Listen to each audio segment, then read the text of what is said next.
ছাত্রলীগের সভাপতি সেক্রেটারি একটু আগে দেখলাম যে যুক্তরাষ্ট্র ছাত্রলীগের কমিটি ঘোষণা করলো।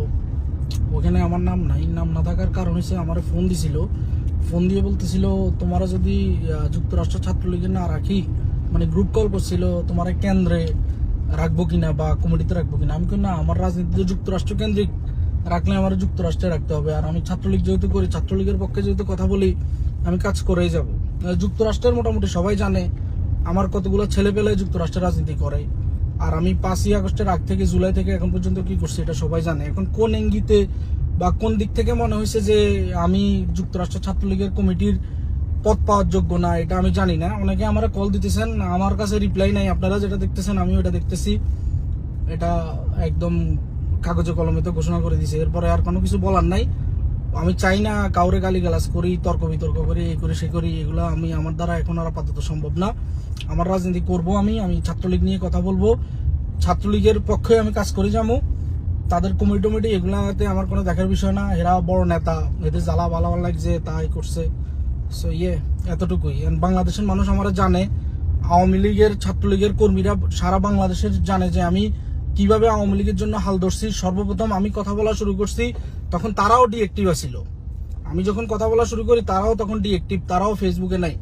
এটা বাংলাদেশের সবাই জানে। সো নতুন কমিটি তারা নতুন করে কিভাবে আমরা অযোগ্য মনে করছে, এই উত্তরটা আপনারা নিয়েন বা আর মানে শেষ এনিমোর। এই মুহূর্তে দরকার শেখ হাসিনা সরকার, এই মুহূর্তে দরকার শেখ হাসিনা সরকার।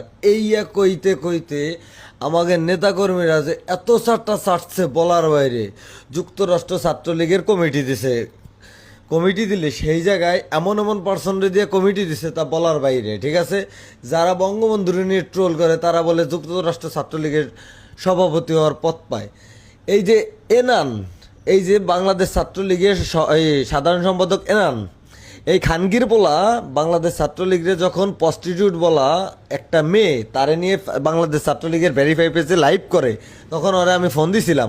ওরা ফোন দিয়ে জিজ্ঞাসলাম, ভাই আপনি এই কাজটা কেন করলেন? কয় আমি এইগুলো জানি না, আমি একজন তৃণমূলের কর্মী হিসেবে বলতেছি। ও এইগুলো যখন করে, ওরা ছাত্রলীগের সভাপতি সাধারণ সম্পাদক ওরা জানে না, জানে কেডা? আজকে খানগির পোলারা ইন্ডিয়াতে বৈশা গরম গরম মুড়ি খাও, গরম গরম ক্রিকেট চোদাও, আর এখানে কর্মীগুলা মরে। যুক্তরাষ্ট্র ছাত্রলীগের কমিটি দিচ্ছে $22,000 খাইয়া, বলে $22,000 খাইয়া তারা কমিটি দেয়। আজকে ত্যাগী নেতারা, ত্যাগী কর্মীরা, তাদের খুঁজে পাওয়া যায় না। স্বপ্নিল ভাই কি করে নাই বাংলাদেশে কি করে নাই রাজাকারকে ঠাপাইতে, কি করে নাই? কাকে কমিটি দাও? হ্যাঁ, সৌদা নির্বলারা তোমাকে এই সময়ে তোমাকে সব ভরে না টাকা খাইতে খাইতে, এখনও তোমাকে টাকা খাইতে খাইতে সব ভরে না। ভালো কবে হবা? এই স্বপ্নে এই যে এনান, এই সাদ্দাম, এরা কি ছাত্রলীগে আর থাকবো?